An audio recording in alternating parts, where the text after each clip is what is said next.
Hi everyone, welcome to TGIF, another Friday, another episode. In today's episode, we're going to do a quick reflection on one of the latest blog posts from OpenAI. It's called Teaching with AI. As OpenAI, they released a set of prompts to help educators best use ChatGPT to elevate productivity. Join me as I take you through a short tour of how best you can use a set of prompts given by OpenAI to meaningfully apply in the world of education.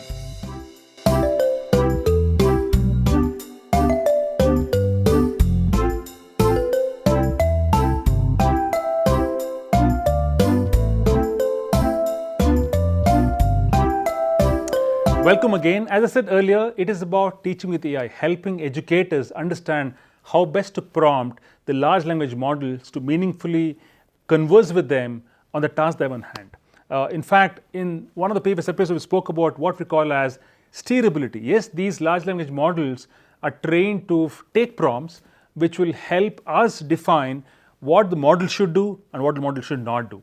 The steerability is what is coming to effect here.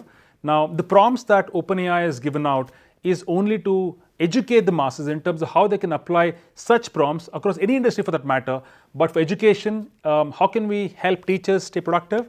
I'm going to choose a prompt which is basically to help a teacher arrive at a lesson plan. And again, it's not about Q&A, it's about conversations. Let's see how that works. Now, switching to my desktop, this is the article I was referring to, which is Teaching with AI, released by OpenAI on 31st of August. As I scroll down, you'll see a bit of a prelude here, how teachers are using ChatGPT and how prompts can help them elevate productivity. Now, these are some of the prompts released by OpenAI. I'm going to choose the first one, which is come up with lesson plans, right? I'm going to copy this. All they're asking us to do is copy this and paste it in ChatGPT for the magic to begin, right? So I've kind of tried it out, but I have one tip for all of you who want to try it out in ChatGPT. This is the prompt, by the way, I've copied, right? So basically, I would encourage you to add this hello at the end, because many times I've seen without the hello, ChatGPT completes the lesson plan and gives it out without asking questions, right? For the model to converse with you, it's good to add this hello. I'm going to take this and I'm going to open ChatGPT here, paste it, and let's see what magic happens. Yes, so now it says, hello, I'm here to assist you. Could you please start by telling me what topic would like to teach, etc. I would say grade 5 and mathematics, right? Now, conversation is active. It is telling me, do your grade 5 students have any existing knowledge? I say no prior knowledge, right? Fair. It says, what would you like your grade 5 students to understand or be able to? Be good in algebra, right? Now, it says that's great, and it starts giving out a lesson plan beautifully, right? This is a classic way to trigger a conversation with ChatGPT by instructing ChatGPT with, I would call it as a meta prompt or super prompt, which basically helps ChatGPT understand the context in which the conversation should happen. Right. So that was how we use ChatGPT and steer the model to behave as per the prompt I've given. Let's switch gears. Now imagine you have access to GPT 3.5 or 4.0 for that matter.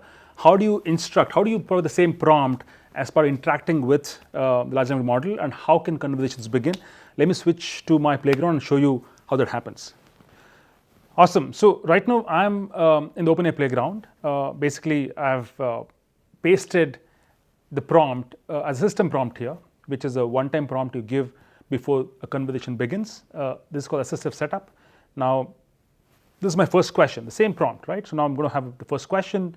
I just say hello, and basically the model has been instructed to converse with me. So the model should come back with a greeting. It says hi there, right? So that's the great way to start a conversation. And the rest of the prompt should continue in terms of what the model should ask me, me being a teacher here. It's asking me, hey, what do you want to teach and which grade? I'm saying grade 5 mathematics. Just like how you saw earlier, I'm just showing you in terms of calling the large language model directly, you have an assistive setup available where you can actually give the prompt. You can use a term called meta prompt here. Now I'm saying new concept. The class is new to this concept, which is grade 5. It says great. Now tell me, what's your learning goal? right? And I'm saying good in algebra, which is what I said earlier also in the demo. So I'm saying good in algebra. It says excellent. Algebra is great. Now it's going to come back with a lesson plan basis my input so far. Of course, as it's given input, I can always go back and suggest changes. That's the essence of conversation. It's not a one-way traffic. It's a duplicate communication, right? So now you will see in a few seconds that I want to basically, once it comes to the lesson plan, I basically want to give some feedback, and let's see how the model behaves, because one of the instruction in the prompt says always seek feedback. Now I'm saying I want to give exposure to my students to do a field trip so that they can understand few concepts via experiments, right? Which is what I'm giving as my feedback. And the model says, yes, that's fantastic. And it is basically revising the lesson plan based on my input, right? It's giving a new lesson plan, and there you go. The field trip right now becomes part of the lesson plan. So this is truly a classic example of how these models can be steered to have meaningful conversations. Great. So what you just saw was a simple example in how a set of prompts can meaningfully steer the model to align to how we want the model to behave given a specific situation. That's the future. That's the future of these large language models, which are highly trained to reason with us and converse with us. I hope this is helpful. I will keep the link in my post. Check it out. Play with the prompts. That's the future. So thanks for watching this episode today. Have a wonderful Friday. Keep watching TGIF and a wonderful weekend ahead. Bye-bye.